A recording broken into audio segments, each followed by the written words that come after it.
For those of you who may be new to Force Multiplier, welcome and thanks so much for coming. I hope this event gives you some sense of who we are. You can find out more about us on our website. The URL for that is in the chat room. This is the first time that we have gathered as a community since the inauguration of Joe Biden and Kamala Harris. Amazing moment that was. And also the amazing, remarkable runoff elections in Georgia that got us Raphael Warnock and John Ossoff and control of the Senate. We celebrated these victories and celebrate them today because they gave us a sense of hope and optimism, which you can see playing out daily as President Biden pushes his agenda very actively and aggressively. At the same time, the events of the last several weeks have made us completely aware that our democracy remains at peril and there's much work that needs to be done. As we gear up for the 2022 elections, we want to reconnect with you as a community and let you know that we're hard at work trying to figure out a strategic path to 2022. And as I'm sure everyone knows, that although Mr. Trump has gone from the White House, the threat to our democracy remains high. It is essential that we hold the House and the Senate in 2022 and push back hard on the Republican efforts to suppress the vote. Before I introduce Dr. Allen, let me tell you a little bit about the chat function today and how to use it. If you have a question to ask Professor Allen, please post it here. We'll do our best to recognize as many questions as we can. You'll also find a brief reading list of Dr. Allen's writings and the URL for our website, forcemultiplier.org.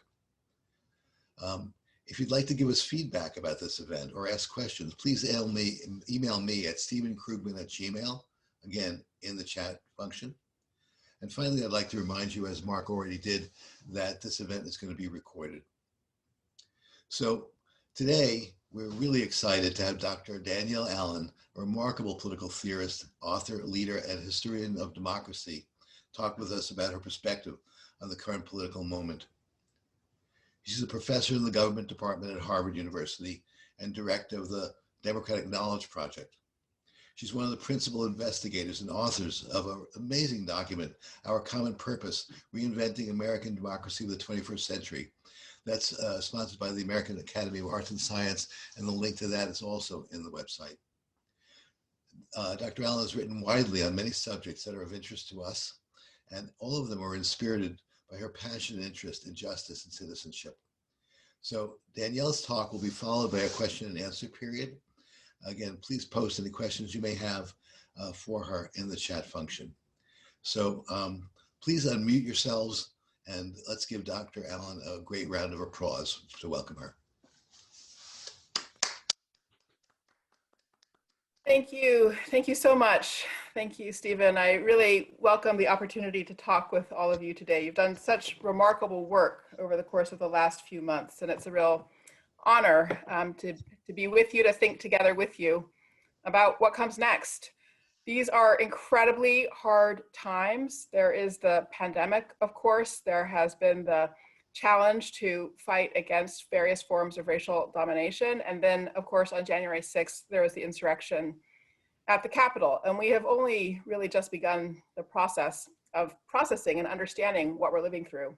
So I think I provided a title of what kind of revolution was that as the frame for my conversation. And I hope to be able to take a step back, actually, really, and to look at the background and big picture leading up to January 6th, so that we can all face the situation in our country with clear eyes, face the challenges and the difficulty, and really then begin to think about what is necessary for forward movement. Professor Allen, can you hang on 1 second, please? I need to mute everybody. Do a hard mute one more time, okay? Hang on 1 second, please. Okay, Professor Allen, would you mind unmuting yourself one more time? Thank you. Sure, there we go, there we go. So in some sense, the question is, why was there dry tinder to burn if we saw something of a forest fire getting lit up on January 6th? And that does require us to take a step back and think about where we've been for the last decade or two. The fact that our democracy is in trouble has been clear for some time. So for me, the flashing red alert moment was in 2013 when Congress had an approval rating of 9%. I always go back to that because at the end of the day, Congress is our first branch. The legislative branch expresses the will of the people. And if the people approves of its own voice at a level of 9%, then you know your democracy is broken. This past year with the COVID pandemic, we've gotten so much more evidence of the way in which our democracy is broken. And there is a really fascinating cross-country report that came out of Cornell a few weeks ago that really drives the point home. It makes the point that there have been 3 models of response to the pandemic. You could call them the control model, where there's really sort of top-down hierarchical structure and strong public health authority within the society. There's the consensus model, where really you have different jurisdictions and personnel coming together around a shared view. And then there's the chaos model. We represent the chaos model. You could think of Taiwan as having achieved the control model, Germany as having achieved the consensus model, Australia too achieved that consensus model. We ended up with the chaos model. Governance failed us. We couldn't make decisions. There was a lot of confusion, misdirection. A lot of it came from the executive branch, the White House, of course, but Congress contributed as well in numerous ways. And in this report, the analysis of the failing in the US is that the 2 greatest weaknesses are polarization and an absence of solidarity. So the point of polarization is that key decisions get tangled up in fights between parties. And the point about solidarity is that across our country, people didn't understand themselves as needing to pull together in order to tackle a crisis of the scale of a wartime. There was insufficient mutual commitment to one another to support hard actions, hard efforts, and government and public investment in what we needed to do. Now, so that's 2 alert signs: the 9% approval rating of Congress in 2013, and then also what happened with governance through this pandemic crisis. But we've also had another alert running this whole time, which is really how young people think about our democracy. For me, this is almost the most painful of the data points that give us a diagnosis about where we are. There was a study a couple of years ago that showed that for people who were born before World War II, that generation continues to think that it's essential to live in a democracy at a rate of about 70%. For people who are 40 and younger, it doesn't even get to 30% who consider it essential to live in a democracy. So we have somehow or other lost generational succession with regard to being able to pass on a love of democracy, a commitment to it, an understanding of it, a belief in its potential to make our lives better.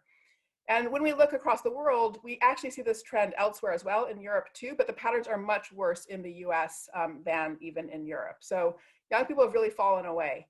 Now, the terrible thing, the hard thing about this is that there's a good reason for this disaffection on the point of view of young people. And there are many ways we can make this point, bring it home to ourselves. One way it was made very powerfully to me was the morning after the 2016 election, when I was teaching a class on ancient and medieval political thought. I was the 9 a.m. class. I was the first grown-up, so to speak, that my students encountered after the election of Donald Trump. And I made space in my class for the students to share their feelings.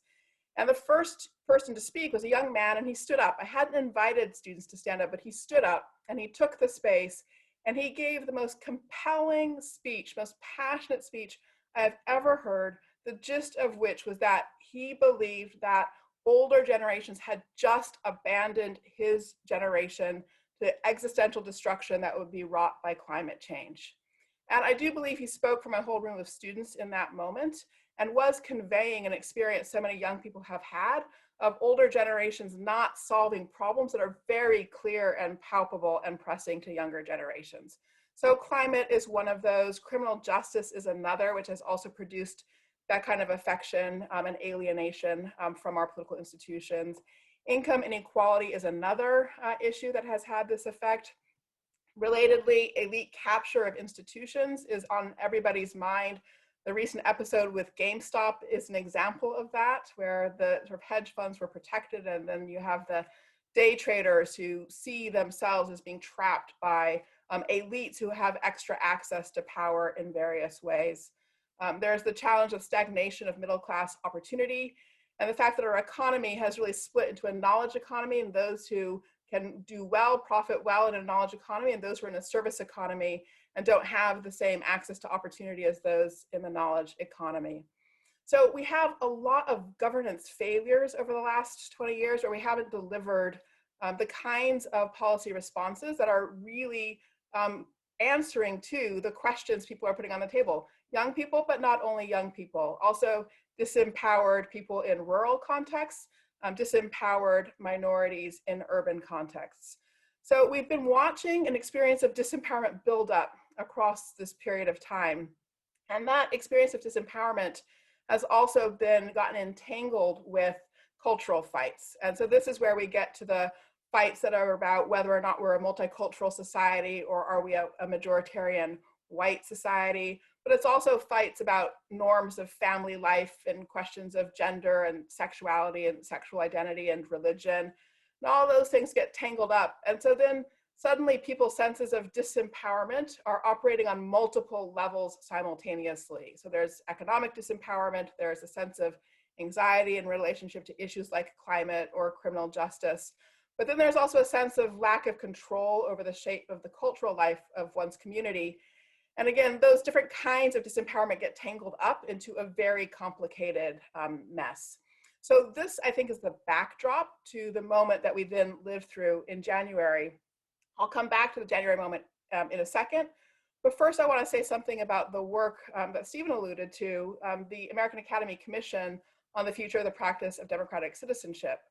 We released a report in June, which made a case for key reforms to our institutions and investments in civil society, as well as work on our culture that we need if we're going to have a healthy democracy in the 21st century.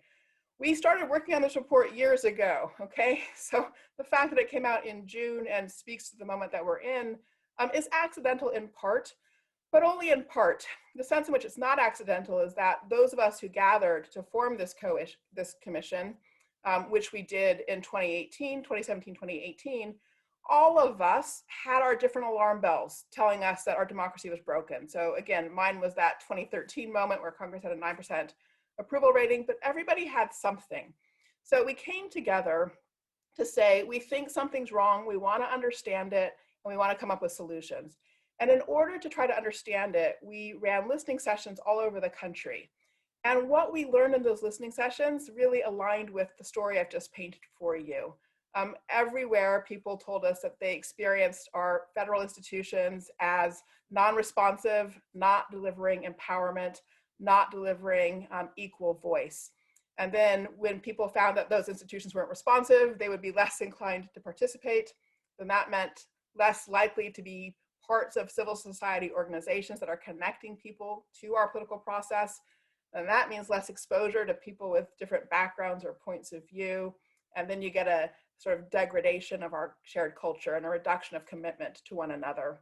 So when we did our work, we did pick up this vicious cycle or vicious circle that we're stuck in, basically, where governance failures mean that people withdraw from our public life and then also withdraw from one another. So we came to the view that tackling this moment is about reversing that dynamic. And so in the report, Our Common Purpose, we tried to make the case for, first a kind of conceptual point, that we can't pick one thing or another to fix. There's no silver bullet. Instead, we have to work on three things simultaneously. We really do have to think about reforming our institutions so that they can be responsive and empowering and deliver equal voice. We also have to invest in civil society organizations. So this one is a good example, Force Multiplier, connecting people all over the country. But then in addition, we also need to work on our culture and try to rebuild a sense of a commitment, a mutual commitment to one another and to our constitutional democracy.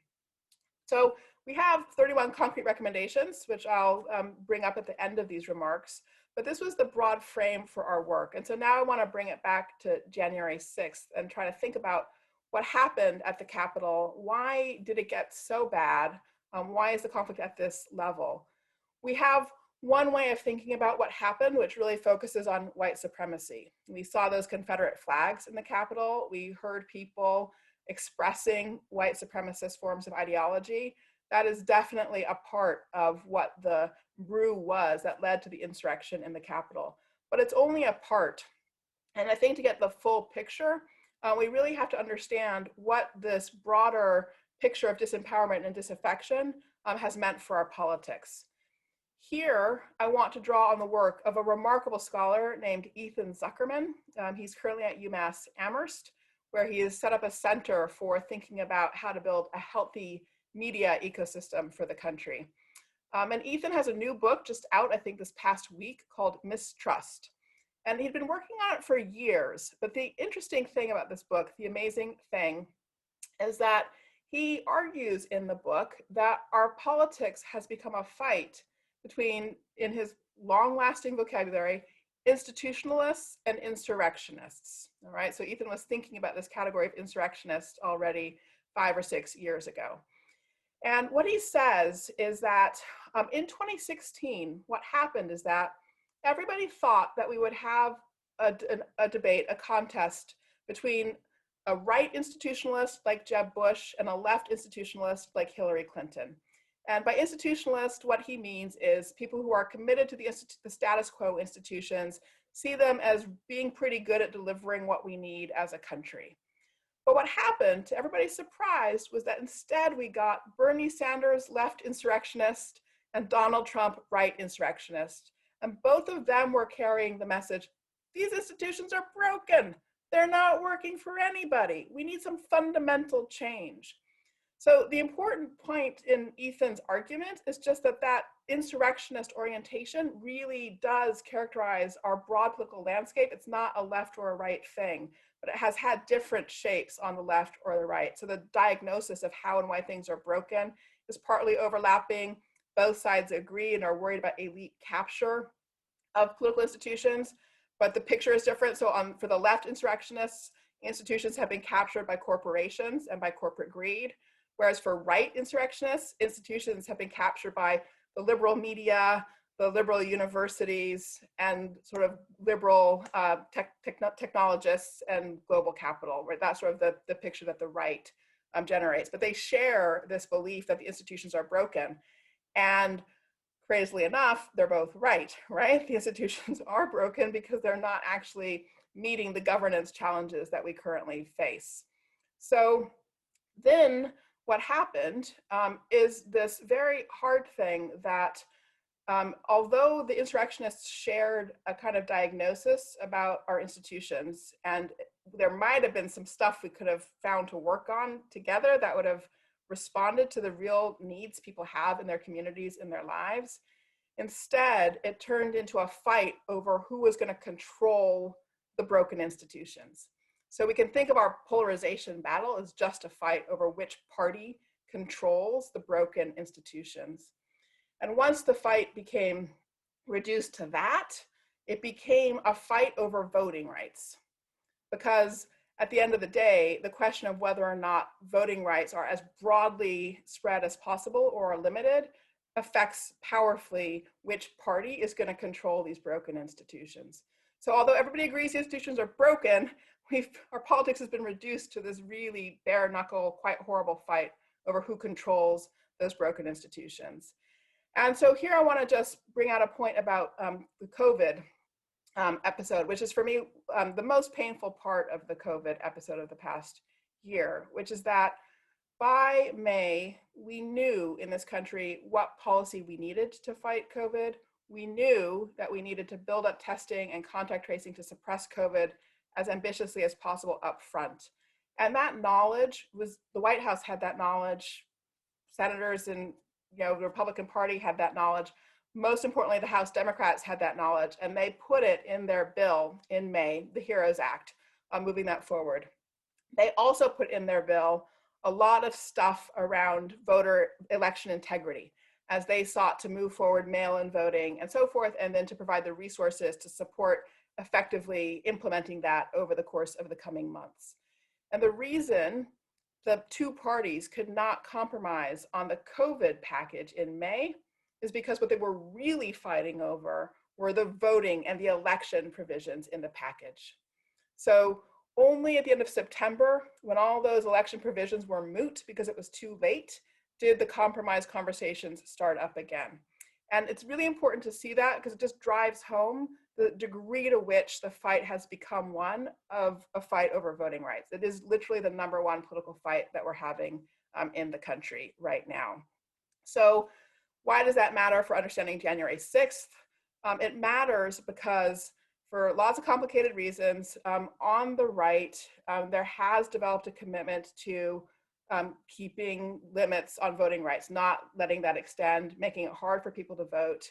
And then the introduction of mail-in voting in the summer because of the pandemic was perceived as changing the rules in the middle of the course of the election, okay? And so I think changing those rules, doing mail-in voting was absolutely necessary because of the pandemic. I think it was the right and the good thing to do.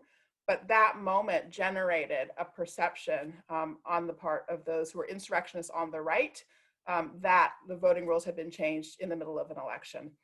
And that explains the great instability then in our political discourse in the months since, leading up to the real exacerbation of the view that people had been disempowered by how the parties were operating.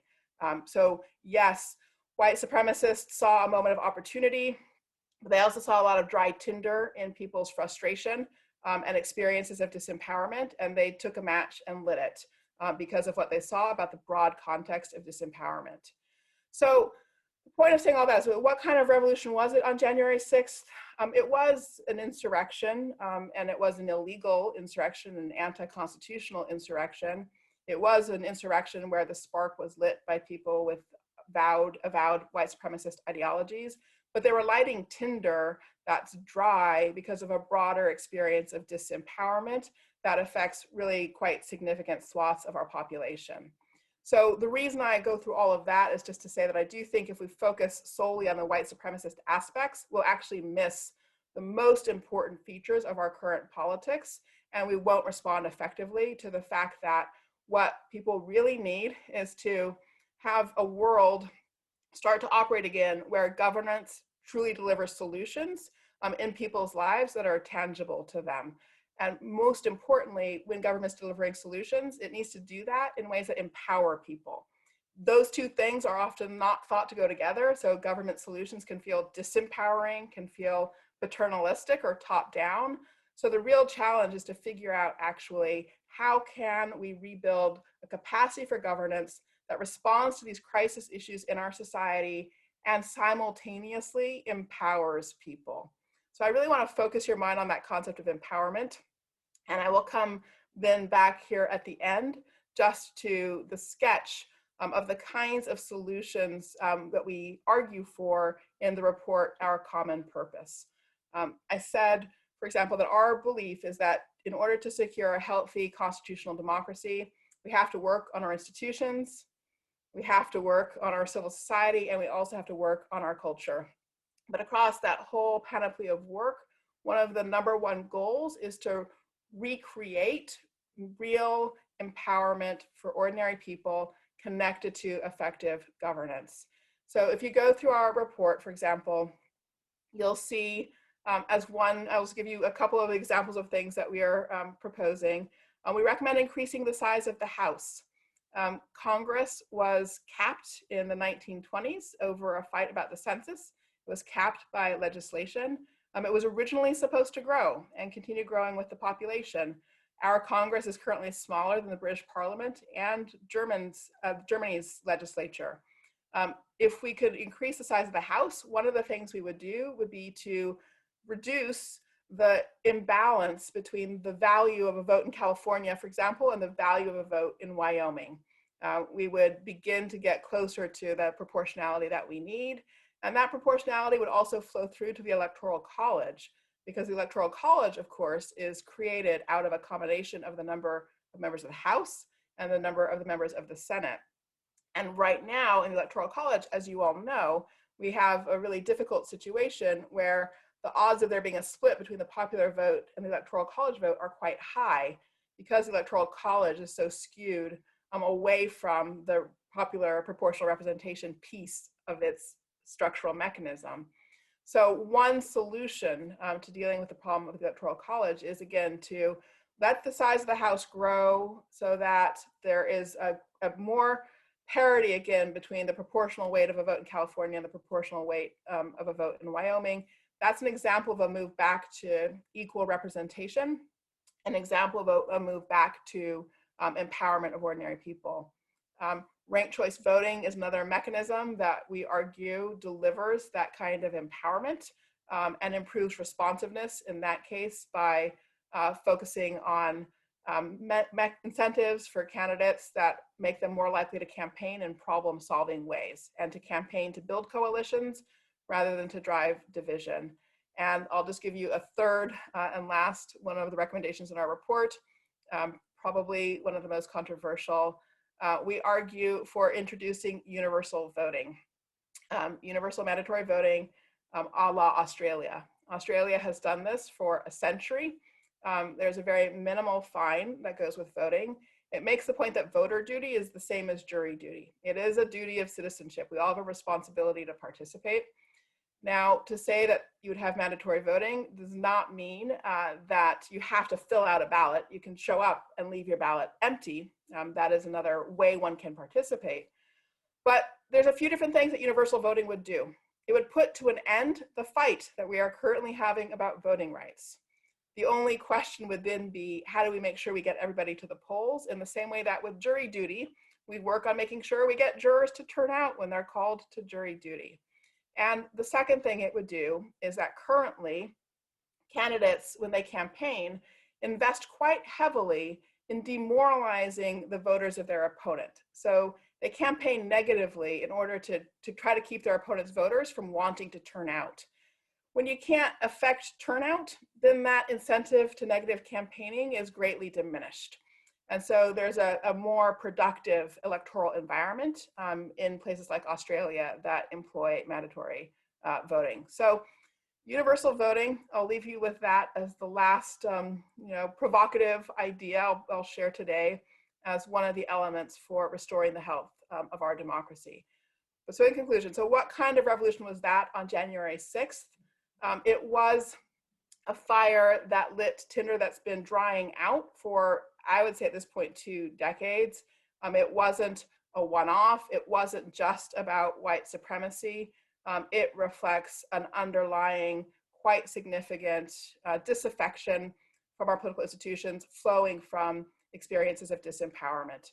So as we think about substantive areas of policy that we'd like to see progress on, we also really have to think about how to restore functioning democratic institutions and effective, good governance. Sounds nerdy, sounds wonky, but it's at the core of people's conviction that their society is delivering on their behalf. Thanks a lot, and I really look forward to your questions. Great. Thanks so much, Danielle. I'm Tom Halleck of Force Multiplier, and I'm sure there are going to be a lot of questions about the many issues that you raised here. There's over 450 of us on the call, but post your questions in chat and we'll try to pick out a representative sample of them, and we'll see what we can do there. So many different questions. One question comes in from Margie Sperry in Los Angeles. She said, how do we go about establishing dialogues with those who think differently from us? How do we encourage conversations that enable us to understand others as well as ourselves, and vice versa? What are the best mediums or platforms for such dialogue? Do you have any thoughts on that? Well, one of the things I've been trying to do is pay attention to the good news that comes out of state ballot propositions. So when we focus on our federal electoral politics, we see a picture of ourselves where we're basically at each other's throats and we're pretty much split 50-50. But if you look at the results from ballot propositions around the country over the last few cycles of election, you actually see a picture of where a supermajority of Americans wants to go.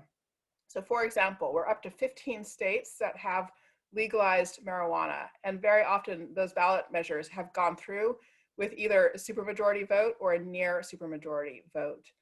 Similarly, we had both Florida and California vote for felon reenfranchisement. And in Florida's case, with a supermajority vote again, right, which means folks on the right are actually joining in pursuing that effort. So there's a bunch of things actually that are in fact achieving supermajority support. And my belief is that if we could focus on those, and start to pull together coalitions who have worked on those, and then ask, figure out what do we want to work on next together. One starts to have a structure for building bridges across lines of difference by virtue of finding a shared goal, a shared objective that can bring in people from left and right. And then you can start to work on trying to talk about other issues too, trying to do the work of empathetic listening to increase understanding of each other's perspectives. Great, thank you.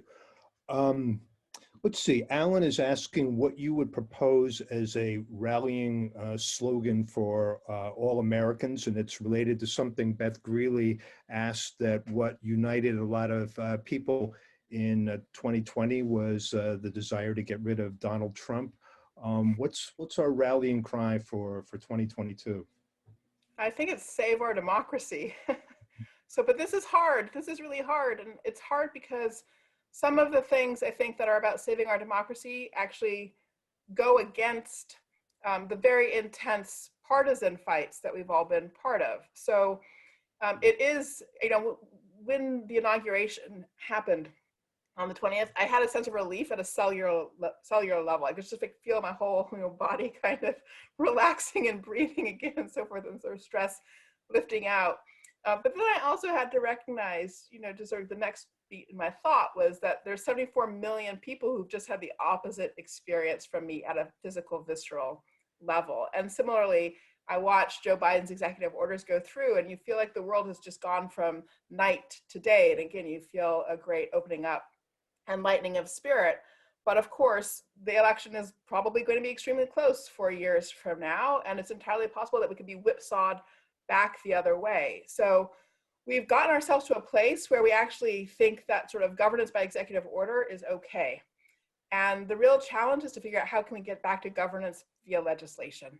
Because at the end of the day, that's the only way in which you synthesize a shared direction for the country. And we need that in order to not be at each other's throats. At the end of the day, life lived at each other's throats is not healthy or productive for any of us. If you all can bear with us, we need about 5 seconds for a quick tech adjustment here.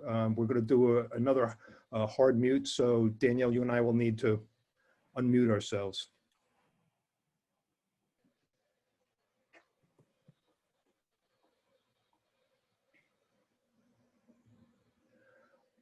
Okay, so many questions here. Elliot is asking what the impact is of the absence of civic education in school, and to what extent is it a cause or a consequence of Americans' widespread indifference to democracy? Thank you. So in the decline in civic education in our schools is certainly a contributing factor. And I'll say more about how it's come about. It's not sufficient on its own to explain our circumstances, nor sufficient on our own to reverse them. Again, I would say that the disaffection of young people they've got good reason for the disaffection. So it's not simply that they don't get civic education and don't learn enough. That said, it is the case that we currently invest $54 of federal monies per year per kid in STEM education, and 5 cents federal monies per year per kid in civic education. And what this reflects is the growth over time from the World War II to the present of the view that what education needs to do for the country is deliver competitiveness. And where competitiveness is defined as national security competitiveness and economic competitiveness. And the focus on competitiveness has led to the view that STEM education is the most important thing we need, hence the real ramp up of investment there and the decline of other educational investments. But of course, the goal is not to be competitive in some empty way. We want to compete on the global stage as a constitutional democracy.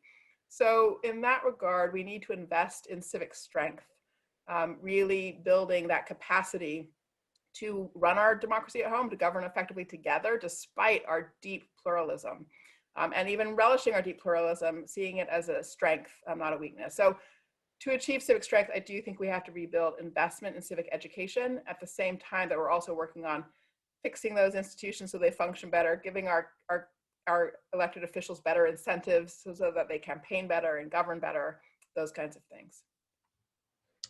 You know, I was such a civics nerd. I still remember this ninth grade field trip with my civics teacher, Miss Jarrow, who took us down to the New Jersey State Legislature where we met our state reps and all that. I thought it was the coolest thing possible. So I'd love to see that kind of connection to our government developed again. There is, I will just say quickly say, there is legislation in Congress that's just recently been introduced moving this forward. And I do expect the Biden-Harris administration will place an emphasis on this question of civic education. So I think there is room to engage and help the country think about what we should be doing on this front. Danielle, we're also getting a lot of questions. This one from Janine about how social media and disinformation fit in. And I had an earlier question about sort of what do you do when people don't believe in science? And we've got, you know, tens of millions of people who don't believe that COVID is real or that Joe Biden won the election. How do we kind of restore some health in all of that? I do think this is one of our biggest problems without any question. We are all so overwhelmed by information flow, and even the most sophisticated people have trouble sorting out what counts as, you know, good quality information versus not good, because at this point, you know, disinformation, misinformation, people are so good at disguising the actual sources of any particular item produced for digital circulation. So I do think there's a lot of experimentation going on. In addition to Ethan Zuckerman's center, there's an entity called Civic Signals, which is working on the question of how we can redesign digital media infrastructure to support democracy. So the basic point made there is that our digital infrastructure is just like our physical infrastructure. And when we design cities, we think about quality of life, and we have design principles that can deliver a better quality of life. We haven't done that work with our digital media sphere, but we can, and we can use things like regulation to start having requirements of public, or of social media companies rather, that would pull their operations in directions that are more supportive of democracy. So I do think that's important work that we have to do. A question here from Steve Wolf, who asks if you could talk a little bit about what empowerment looks like in your model. Is it simply focusing on problems that a lot of people have, or how do you define it exactly? What does it look like? So it's about a different approach to problem solving. So, and some of this exists, you know, here and there. So, for example, in the Northeast, at this point, lots of municipalities have climate action plans and have worked really hard in a bottom-up way to find solutions and to also work out the question of how then can state or federal government support those local climate action plans. But the point is that then, as you start to build a macro picture out, it's coming out of people's understanding of their on-the-ground experience. So it's, in some sense, a shift away from a purely technocratic approach to policy, where experts kind of go off on their own and tell you what they think is best for the society as a whole. And it's asking the question instead of, like, given what we've all been experiencing, what can we see as a better forward path for ourselves? And then how do we deploy the tools and powers of state and federal government to support those efforts? So iterative problem solving with a lot of connecting communities to governance structures. And some elements of our report are about how municipalities, county governments, state governments can use technology, can use other resources to bring more community participation into problem solving. So it is literally about reactivating democratic process and re-engaging people in that work. Danielle, you did give us what you thought were some of the most important reforms that we need to make, but what do you think are kind of the most achievable ones right now? Jerry Gechter says, I worry about progress being too complicated. What 3 or 4 items would you do first? And Mark Foster asks it a little different way and asks, what should be the top set of legislative priorities in this area during the next 2 years? Well, I mean, my top 2 are increasing the size of the House and introducing by legislation term limits for Supreme Court justices so that they serve 18-year terms, and every president therefore is appointing 1 justice every 2 years as a way of taking some of the politics out of our judiciary. So the combination of that change to Congress and that change to the court, I think, would help us get back to a place where our parties can function more effectively. That said, the Republican Party is obviously in just a remarkable state at the moment. And so that produces its own problem if what you're trying to do is think about how the incentives for our parties can once again support effective governance. The Republican Party at this point is quite wedded to just a picture of total resistance. Yeah, so a lot of people are asking about your thoughts of the Republican Party here, and you've cast a wide enough net that people now think you are an expert on so many topics and have so many answers for us. But Rose is asking, what do you think is happening with the Republican Party right now? Is there really a split that is going on? What are they going to do with this moment? Do you have any sense of that? I think that, again, I think Ethan Zuckerman's framework is helpful here. So I think the Republican Party has split between the institutionalists and the insurrectionists. So the institutionalists are your Mitt Romneys and your Jeb Bushes and so forth, who thought the institutions were functioning well enough and we can all continue to kind of get along and make them work. And then the insurrectionists think that they don't. And I think the hardest thing for people on the other side, myself included, is to see and to then know how to think about the fact that what Republicans think is the problem is Democrats, okay? Like literally. So it's because so there are issues of race we also need to talk about, but in addition to issues of race, the Republicans have consolidated around the view that they simply need to resist Democratic power at all costs, because they understand Democratic power as having the agenda of eradicating the things they care about, including religious liberty and et cetera, et cetera. So it is a lot about, I think, cultural conversation and question. And so this is where I think we have a real challenge about whether or not the Democratic Party's agenda of justice and rights can accommodate, can protect rights comprehensively, and also accommodate the kind of deep cultural pluralism that is required for example, people from evangelical contexts to understand themselves to have a place within a world, for instance, led by Democrats. Currently, they don't believe they have a place in a world led by Democrats, so they are committed to total resistance. So can the Democratic Party in any way conceive of a place for evangelicals? I think that's a kind of concrete way of putting the puzzle, and that's why it's so hard. It does seem like there's sort of some common ground that's developing there, though. I mean, there are evangelicals who have really been standing up for LGBTQ rights and for Earth stewardship and that kind of thing. Yeah, and I think those are things to build on, and that's a wonderful thing to see. And I think every place that's happening, we should be fostering it and supporting it. And then for me, there's this sort of other question, which is that we've made accommodations of some kinds over time at small scales, right?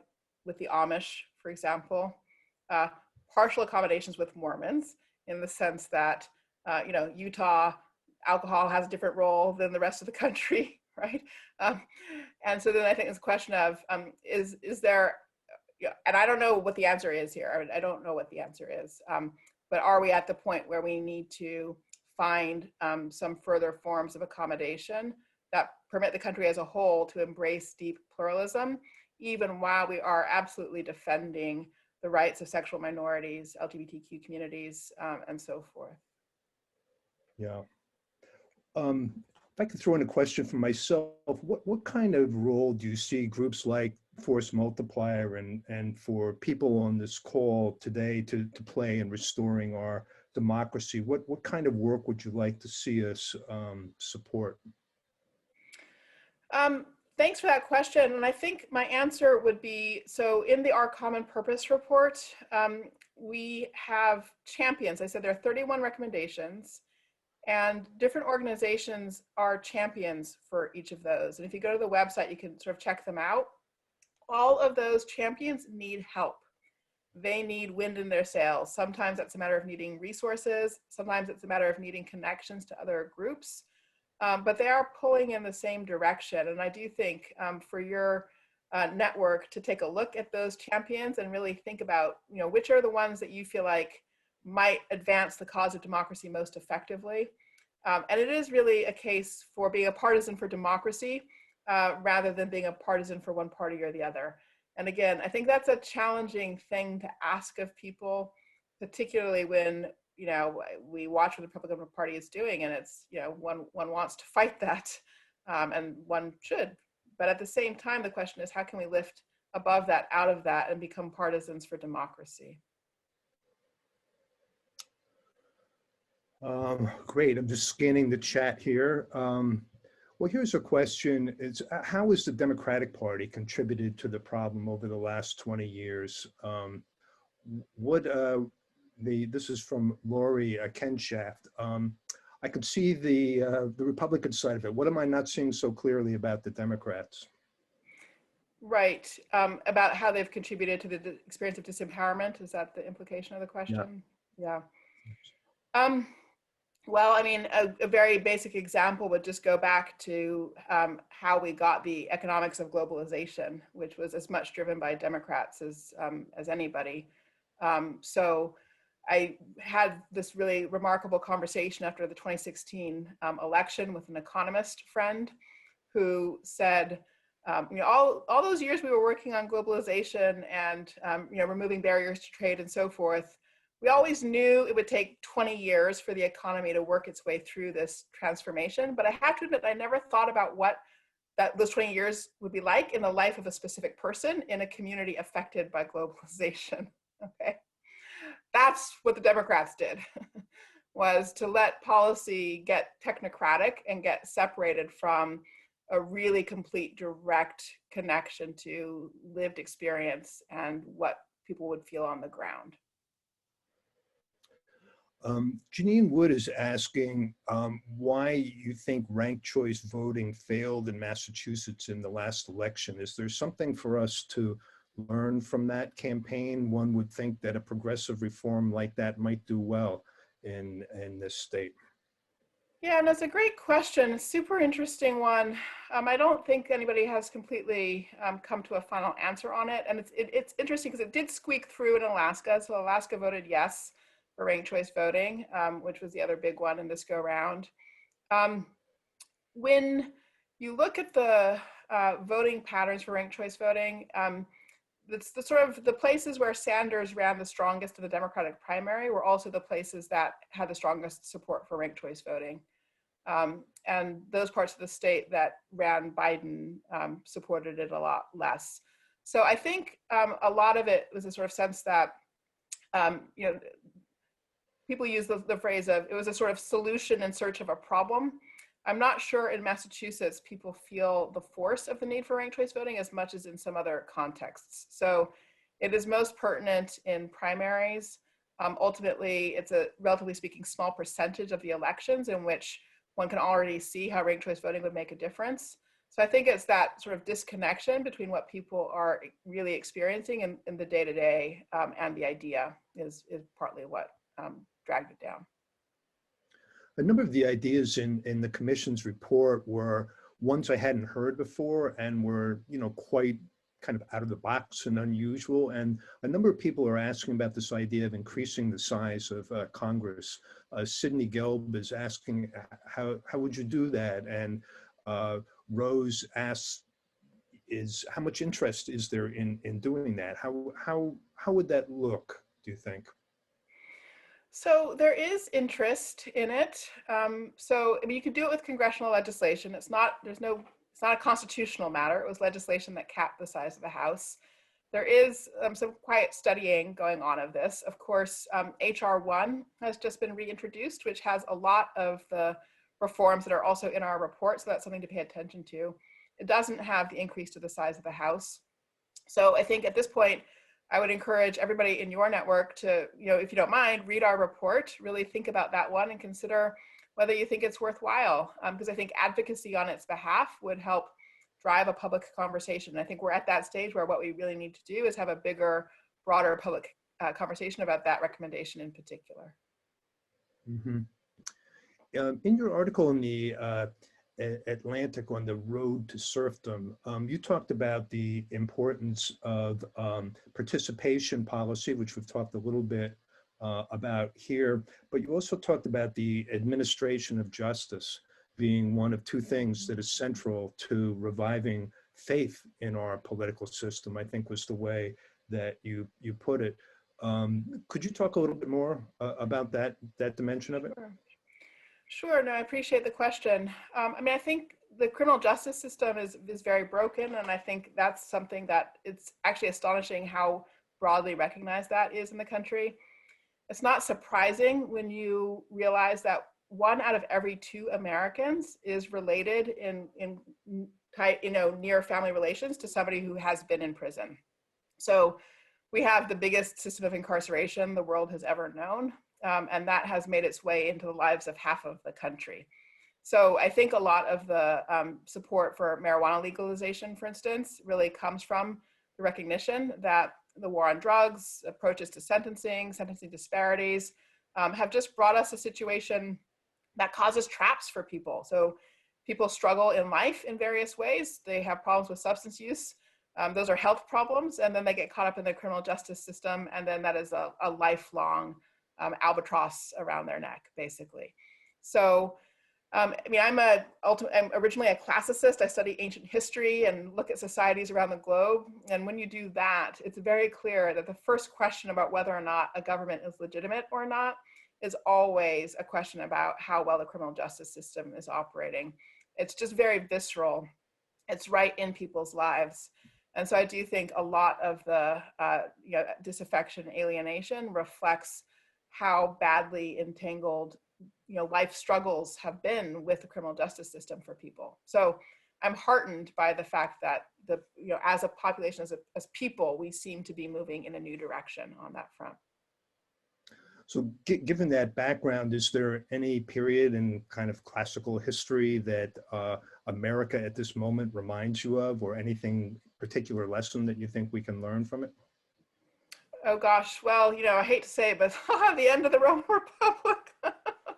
Oh dear. No, I mean, it's terrible. It's the sort of terrible partisan fights at the end of the Roman Republic. There was a period in Athens too, where partisan fights just got really, really bad and did lead to a civil war. So, I mean, all these things are recognizable in the kind of intense enmity, the real sort of centrality of kind of ad hominem attacks to how political discourse unfolds, and so forth. It's bad, and I think that's where it gets really hard, because I completely understand the desire to fight against the substantive things the other side is trying to do, and yet for a democracy to survive, we have to find a way to, as people say, you turn the heat down, start with the things that are already common ground, and try to build from them. And if we can get back into the habit of building things together, then come back to the hard stuff. But let's take a break from the hard stuff if we can. Can we, if there's some way to sort of build a space of pause, find that common ground stuff. For example, criminal justice reform is one key thing. I think actually climate work at this point, there's more common ground. Let's build on those things. And then we can re-engage the hard stuff once we've rebuilt some relationships. Great. I guess maybe you just spoke to this a little bit in that last answer, but I think your comment earlier about the way we've kind of lost generations and their belief in democracy. Is there anything else that you feel we should be doing to help rebuild that trust and, frankly, to help have the democracy serve the interests of younger people? Yeah. I mean, it's impossible to say anything other than that the climate question is really key there, and educational questions are key also. And the relationship between challenges with our systems of public education, and I mean public higher ed as well, and opportunity. So, I mean, we really have watched this incredible decline in public higher ed in terms of public investment in it over the last 20, 30 years. And that is a real sort of erosion of opportunity for young people. Again, it's the sort of the problem of the middle class in particular having kind of really stagnant access to opportunity. So I do think we have to tackle those things. I think for me, one of the things that's also a challenge is that our first instinct tends to be to think that federal policy is the solution, whereas actually I think that state policy is a much more effective instrument. Federal policy, federal powers have a kind of what I think of as a donut hole effect. So the federal government is pretty good at touching the best off and touching the worst off, but actually has relatively little powers to, in effect, touch the folks who are in the middle class. And that's really where state government powers are. So I actually think we could all benefit from a little bit of shift of energy away from the federal space to the state space. Well, I think that's our last question. Thanks so much for taking all of our questions, for being with us here today. And thanks to everybody who's on the call for your questions. I know we got to about 5% of them. I hope we addressed a lot of what's on your mind. So Dr. Allen, thank you so much for spending this time with us, for challenging our thinking, for giving us some new ways of thinking, and sharing your vision of a just and democratic society. Thank you. Thank you, Tom. Suggest people unmute a moment and express their appreciation to our speaker today.